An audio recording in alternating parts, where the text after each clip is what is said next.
أعوذ بالله من الشيطان الرجيم بسم الله الرحمن الرحيم ثم لآتينهم من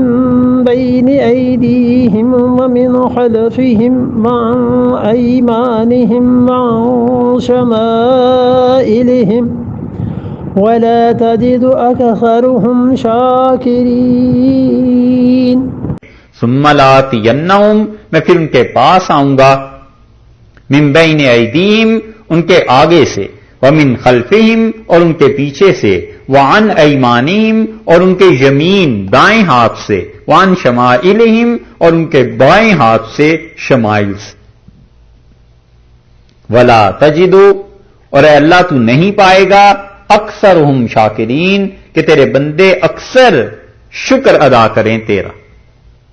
ان میں سے اکثر تیرے ناشکرے بندے ہوں گے، میں ہر طرف سے انہیں گھیر لوں گا۔ یہ چاروں سمتوں کا جو ذکر آیا ہے، اس سے یہ مراد صرف نہیں ہے کہ واقعی وہ دائیں بائیں آگے پیچھے چار، بلکہ مطلب یہ ہے کہ ہر طرف سے انہیں گمراہ کرنے کی کوشش کروں گا۔ مفسرین نے اس پہ بہت کچھ لکھا ہے کہ دائیں سے کیا مراد ہے، بائیں سے کیا مراد ہے، غصہ مراد ہے، شہوت مراد ہے، جنس مراد ہے، جو کچھ بھی مفسرین نے لکھا ہے سب کا خلاصہ یہی ہے کہ اس نے کہا میں کوئی طریقہ ایسا نہیں چھوڑوں گا جس طریقے سے تیرے بندوں کو گمراہ نہ کروں، اور نتیجتاً یہ ہوگا کہ ولا تجدو اکثرہم شاکرین، ان میں سے اکثر لوگ جو ہیں وہ شکر نہیں کریں گے۔ اس سے معلوم ہوا کہ یہ ناشکری کفر ہے، کیونکہ شکر اسلام ہو گیا نا۔ اس نے کہا تیرے بندے تیرا شکریہ ادا نہیں کریں گے، اور پیچھے خود خدا نے بھی کہہ دیا ہے کہ تم لوگ قلیلا ما تشکرون، تم بہت تھوڑا شکر ادا کرتے ہو۔ تو شکر یہاں اسلام کے معنی میں آ گیا کہ تو اپنے اکثر بندوں کو دیکھے گا وہ اسلام پر چلنے والے نہیں ہیں۔ تو مراد یہ ہوئی کہ جو مسلمان ہے وہ شکر ادا کرتا ہے، اللہ کا شکر ادا کرتا رہے۔ یہ چیز اللہ تعالی کے انعامات میں اضافے کا باعث بنتی ہے۔ اور زیادہ احتیاط کی راہ بتائیں، یہ جو بڑے بوڑھے تھے نا پچھلے زمانوں میں، بڑی محتاط راہ پر چلتے تھے، ان کے پاس اتنا علم نہیں تھا، بالکل یقیناً بہت سی گمراہیوں کی چیزیں بھی تھیں، لیکن بعض باتیں ان کی بڑی لاجواب ہوتی تھی۔ کوئی کسی سے کہتا تھا کہ صاحب آپ کا بیٹا، تو کہتے تھے نا صاحب اللہ کا مال ہے، یہی کہتے تھے نا کہ آپ کے کھیت، آپ کی فصل، آپ کے پیسے، وہ کہتے نہیں صاحب یہ سب اللہ کا مال ہے، اللہ کا دیا ہوا۔ ایسے ہوتا ہے نا، تردید کرتے ہیں کہ میری طرف اس کی نسبت نہ کرو، یہ صحیح چیز ہے۔ بس زندگی بھر علم ہے، دولت ہے، پیسہ ہے، اولاد ہے، آسائش ہے، عزت ہے،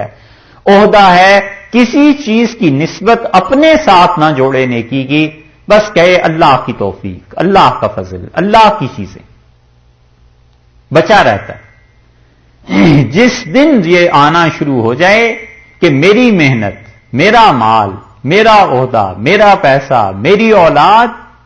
بس اس دن سے زوال بھی شروع ہو جاتا ہے اور برکت اٹھ جاتی ہے۔ آسان زندگی گزارنے کا طریقہ یہ کہ جتنی اچھائیاں ہیں ان کی نسبت اللہ کی طرف کر دے، جتنی برائیاں ہیں اس کی نسبت اپنی طرف چھوڑ دے۔ امام احمد ابن حنبل رحمۃ اللہ علیہ کے ایک شاگرد کہتے تھے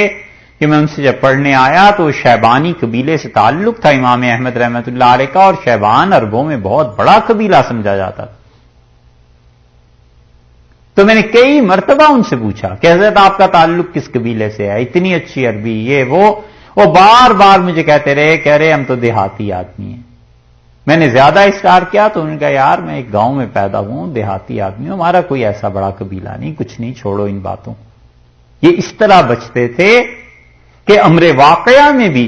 جو اللہ کا فضل اور انعام ہوا تھا بغیر ضرورت کے اس کا اظہار نہیں کرتے تھے۔ اور ایسے لوگ بھی گزرے ہیں کہ ساری زندگی ایک تعریف کا جملہ اپنے متعلق ان کی زبان سے نہیں نکلا۔ شاہ عبد القادر صاحب رائے پوری رحمۃ اللہ علیہ اپنے شیخ کے متعلق کہتے، شاہ عبد الرحیم صاحب رائے پوری رحمۃ اللہ علیہ کے متعلق فرماتے تھے کہ میں حضرت کے ساتھ کتنے 13 برس کے 11 برس کتنے برس فرمایا کہ میں خانقاہ پہ رہا ہوں، دن رات صبح شام میرے سامنے تھے، اور اتنے سالوں میں ایک جملہ کبھی ایسا نہیں سنا جس سے میں کی بو آتی۔ فرمایا اتنے سالوں میں کبھی ایک دن ایک جملہ ایسا نہیں کہا جس سے اپنی کسی بڑائی کا اظہار ہوتا ہو۔ اسی لیے امام غزالی رحمۃ اللہ نے لکھا ہے کہ آخری چیز جو صدیقین کے دلوں سے نکلتی ہے، اس مقام کے لوگوں سے نکلتی ہے دل سے، وہ حب جاہ ہے، اپنی طرف چیزوں کی نسبت کرنا کہ میں اتنا اچھا ہوں۔ فرمایا یہ آخری چیز ہے جو صدیقین کے دلوں سے نکلتی۔ اس لیے یہاں پہ کہا ہے کہ شیطان نے کہا یہ اکثر تیرے بندے شکر کرنے والے نہیں ہوں گے،